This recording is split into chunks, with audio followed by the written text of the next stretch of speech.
What to expect in the upcoming August update. Hello, survivors. As usual, we would like to share the latest information about the upcoming update.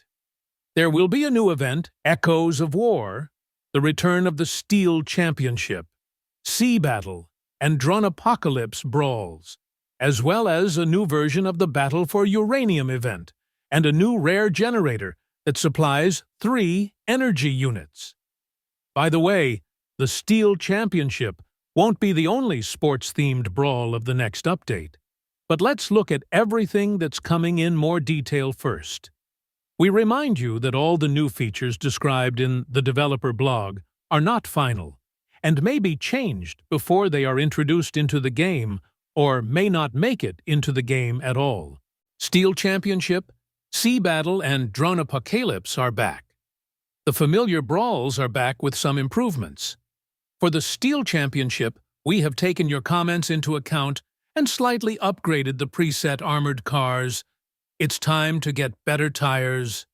The opponent's gates are open for your goals. All hands on deck. In the Sea Battle Brawl, choose one of the 3 preset corvettes and take aim at your opponent's ships. In the Drone Apocalypse Brawl, take control of small, crazy drones once again. Fight the enemy team and make strategic decisions on when to attack the enemy Leviathan and when to protect the allied one. New version of the Battle for Uranium. This time, players will have access to 2 different modes at the same time, but you will have to choose which mode is more suitable for you. If you participate in the first mode and then move to the second, you will inevitably lower your rating in the leaderboard of the first mode and vice versa. The first mode will be the same as the previous Battle for Uranium, but now the PS bracket is from 8,000 to 10000.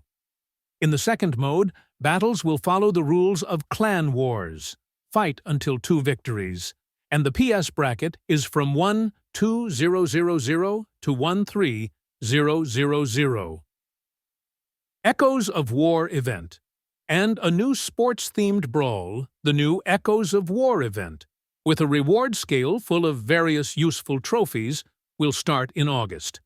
We're all familiar with football in Crossout, but what about hockey? It's time for the Wasteland's first Ice Championship. A heavy puck instead of a light ball provides a completely different gameplay. More details about the new mode will come later. Stay tuned. New generator that supplies 3 energy units. Please welcome the new rare FG Aggregator Heavy Generator. Comment: due to the recent energy system changes, it became necessary to introduce a rare heavy generator that supplies 3 energy units. Big G, that supplies 2 energy units, was immediately followed by Ampere, that supplies 4, so it was impossible to choose an optimal generator for some builds. FG Aggregator is the predecessor to the PU1 charge and will be used in its production. The new generator will be available for production on the engineer's workbench. Please note that Big G will have some balance changes made to its parameters to match its light class and to clearly distinguish it from the new generator. In addition, a number of other improvements are planned in the upcoming update, as well as fixing some known bugs. That's all for today. See you in future developer blog entries and other news. Please make it so that Steel Championship is solely solo queue like Operation Blackout, because there are many top clans that monopoly this game mode for rewards. Please, please, please. The devs have heard you, and now 3-man teams may only face solos to maximize blowout wins. We can't address aim assist, can't fix the broken physics, can't make bots that are worth anything, can't fix the market manipulation, won't address fire dogs and other metas, won't fix tank treads, but here's a whole new game mode that nobody asked for. I'm sure it won't have any bugs in it. Oh, how much I can't wait to see which part's gonna get unreasonably nerfed into oblivion this time. My guesses are either Kaiju, Astrius, Assembler, Ermac, or Cohort, just to boost the sales of the newest pack, as well as some completely random parts like the Icebox, Humpback, Waltz, Fortune, Yaoguai, and Hermit to coincidentally milk the remaining people who hasn't bought the main BP yet. The 3 E-Gen is a big W though, considering how much you fucked up the most important principle with the energy rework. Wah wah. I don't get the downvotes. This man speaks truth, though usually it takes about a month after the current BP sales pack ends. They can't nerf it the same week because people would stop buying LOL. I'm glaring at you, Kaiju, who got the over-under on timeline for Cyclone nerf and Raijin nerf. The new Hadron plus King Mine Layer and Morta is broken meta in the game. The Hadron should have a limit for the max reload and/or disable its perk so it won't work with mine layers, so no more broken reload. Or increase the Morta energy consumption. A weapon that passes trough several structures needs some downsides also. Hadron pays a heavy price for that reload. If you want an engine that isn't hot red plus flywheel and the full reload gimmick, then you have to run an Odin generator, which shoots your power score up several thousand. If you run an Omnibox, you're only 20% off from the full Hadron gimmick, except you'll be 3,000 to 4,000 PS lower. If you aren't running a full gimmick with Hadron, then it's just not worth it, considering you can get a 47% reload bonus using Omnibox and Cyclops. The main downside is that you can't use Stealth Module. God forbid we have a counter to Fat Draco builds. Everything else can strip the Morta and avoid its slow projectile. Please give us more storage capacity. Please, 1200 is not enough when you keep releasing stuff all the time.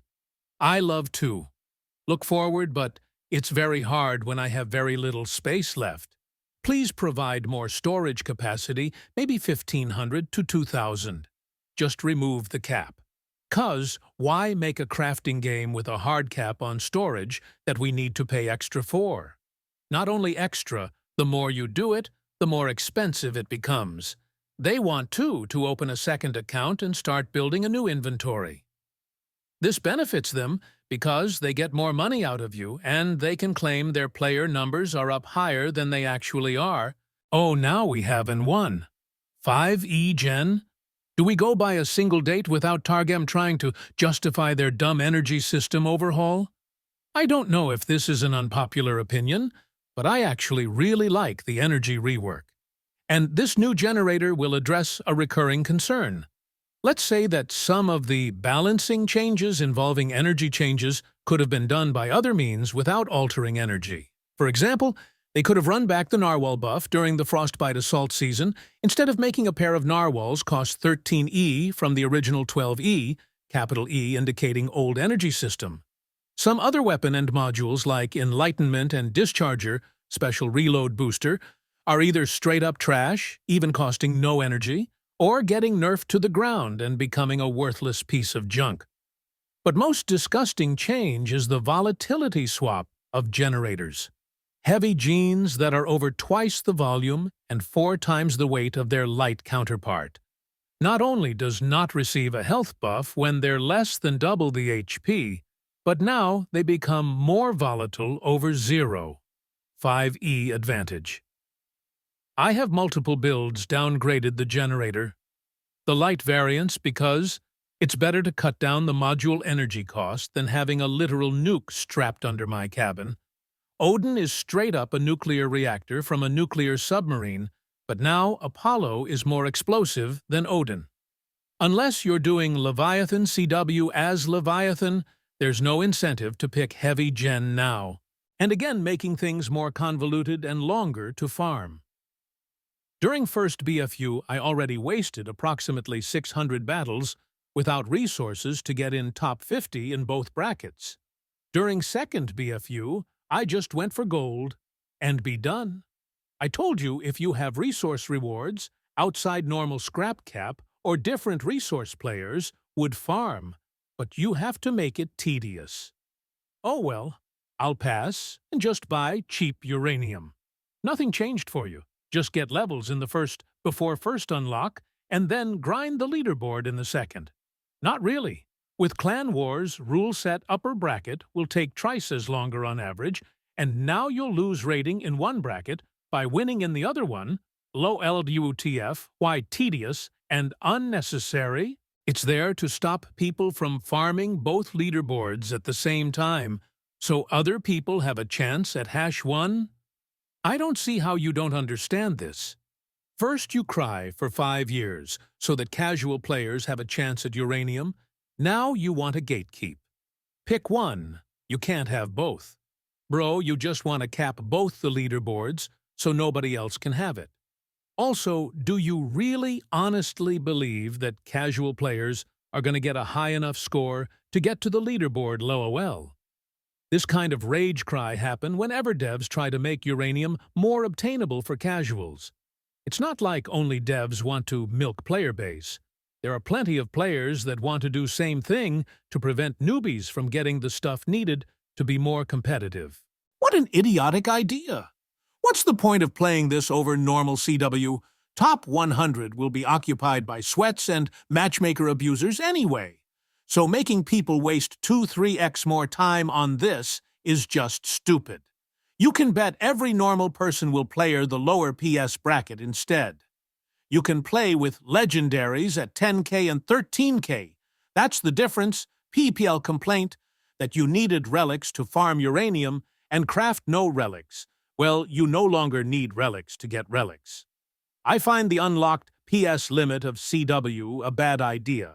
People no longer have to optimize for PS, and you have to compete with relics, or you are at a great disadvantage. Sounds like a more difficult round with extra steps. What a boof. That's exactly what they're testing, I assume. Seeing if people will do CW, or the uranium mode instead. They already found the best uranium bracket being around 10k through trial and error.